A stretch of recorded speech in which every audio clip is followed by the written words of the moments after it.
pé. Olha aqui, pessoal.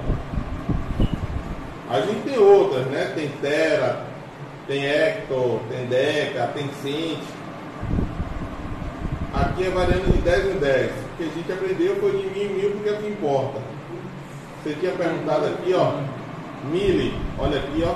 0,20. Micro, 0,5 zeros. Nano, 0,8 zeros. Quilo, 1 mais 3 zeros. Mega, 1 mais 6 zeros. Giga, 1 mais 9 zeros. Mega, M maiúsculo. Giga, G maiúsculo. Quilo, K maiúsculo.